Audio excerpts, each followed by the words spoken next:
cabinet, sits in cabinet as a minister without portfolio. He is thereby saddled with a major conflict of interest. Madam Speaker, Justice Mitchell went on to say, on page 17, paragraph H, Senator Hadid was a supporter. Listen carefully. And I quote, Senator Hadid was a supporter and financier of the former Labour administration. He and his companies had benefited from contracts awarded by the previous administration over many years. He switched sides shortly before the last election and now sits in cabinet and enjoys the confidence of the new Prime Minister. This is not Asot Michael saying this. This is not Robin Yearwood saying this. This is a report that you, Prime Minister, commissioned. This is Justice Don Mitchell, Queen's Counsel. He continues, and I quote, he continues to be the beneficiary of contracts, old and new, with the administration. Those circumstances make him an object of envy and suspicion. Madam Speaker, I could quote further. If you don't already have one, which I think it was circulated, I'll make another copy available. Actually, everything that's discussed here today should be made available to the clerk. I will, Madam Speaker. I'll be obliged. Madam Speaker, remember this fist? Remember the night of March 23rd, 2004, when Sir Ramesh Hadid stood up at Dickinson Street, with Baldwin Spencer and said, power to the people? The Prime Minister elevated the same Aziz Hadid into his cabinet, took him into his bosom of confidence. But Madam Speaker, the Prime Minister could not care less. In his obsession with placing everything in a political compartment, he could not have cared less what Don Mitchell said. He ignored my warning. Who the hell was me to get up and say those things that I did? I had an axe to grind, I was told, with the Hadid family. He ignored the advice of Don Mitchell. He ignored his own choir members. And quite significantly, he ignored the concerned citizens. People like George Ryan. People like E.T. Henry, Bruce Goodwin, Philip Abbott, Makeda Michaela. He even ignored, Madam Speaker, Sir Eustace Francis' advice. You know why he ignored it all? He ignored it because it was good UPP politics at the time to use the same Hadid as an anti-ALP weapon. So, Madam Speaker, back in 2006, cast your minds back, 7 months after Will McDaniel struck the controversial deal with the Hadids, Baldwin Spencer was really not prepared, Madam Speaker, to do anything. All he simply did was ask his Attorney General at the time to revisit the ALP's power supply contract with APC, hopefully to find some ludicrous reason to file legal action.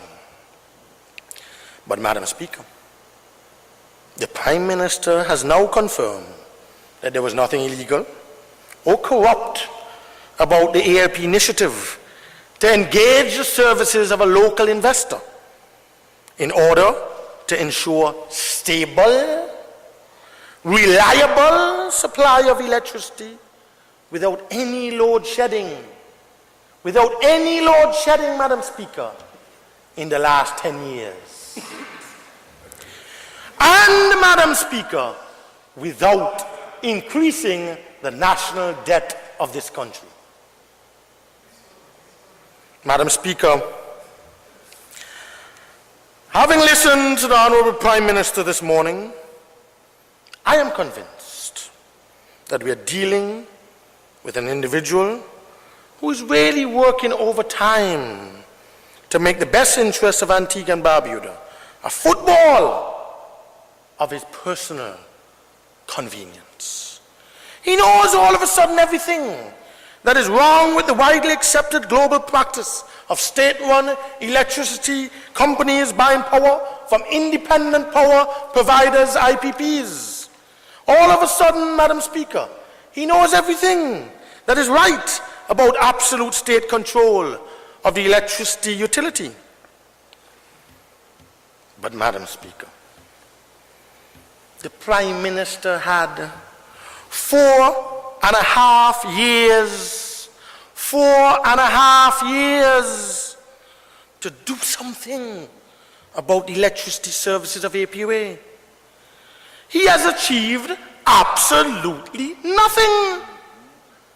He has achieved absolutely nothing in the 4.5 years to try and remedy the electricity situation and the price of electricity to poor people in this country.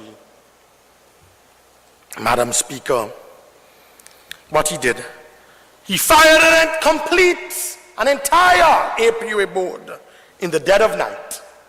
He fired his own APUA minister whilst he was on medical attention in New York City. He had to put his head on my shoulders and cry, Madam Speaker. And you know, Madam Speaker, I gave him comfort. I felt sorry for him, Madam Speaker. He humiliated him. He ridiculed his own Deputy Prime Minister, his own minister. Didn't even give him the courtesy to call him in New York whilst he was seeing the doctors at the time for his medical checkup to tell him that he's moving him. Wilmer Daniel felt so ashamed, he stayed in New York 2 weeks after. Didn't even know whether to come back home or not. That's how he treated his own minister. The man that's responsible for him being there. He is the main person responsible for him being there. In the dark days of opposition, he didn't see Howard Lovell. Howard Lovell called something about tissue paper, so I don't know what the thing is. Tissue something. Leadership is not made of. Howard, Wilmot is who he saw. He didn't see Winston Williams, some little boy. He saw Wilmot Daniel. Let's not get to the names. Pardon me? Let's just stick with the procedure and refer to members by their constituencies. Pardon me? Sorry, Madam Speaker, I will. We saw the honourable member for St. Philip South, Madam Speaker. But, Madam Speaker, he harboured in his cabinet for almost 4 years the man he now holds up to public odium and ridicule for the UPP's electricity provision failures. Madam Speaker, remember even when he tried to move Aziz Hadid out of his cabinet, on one hand he was moving him, and on the other hand he was elevating him as ambassador at large with ministerial rank. I remember the New Year's speech, Madam Speaker. He said that I'm going to rely upon Aziz Hadid's wide business acumen. I am going to rely, because I need Ambassador Hadid with ministerial rank to be responsible for international trade, for marine and shipping and merchant shipping, and all international business investment. He elevated Aziz Hadid, responsible for all international trade and investment. He's going to rely on Aziz Hadid's business acumen. What have become of that? Madam Speaker, he didn't know in those days who was Aziz Hadid. In those days he was a slave driver. Clearly, Madam Speaker, the honourable member for St. John's Rural West and company cannot be trusted to deliver on their national promises, Madam Speaker. They don't have the expertise, the discipline, or the sincere concern for the poor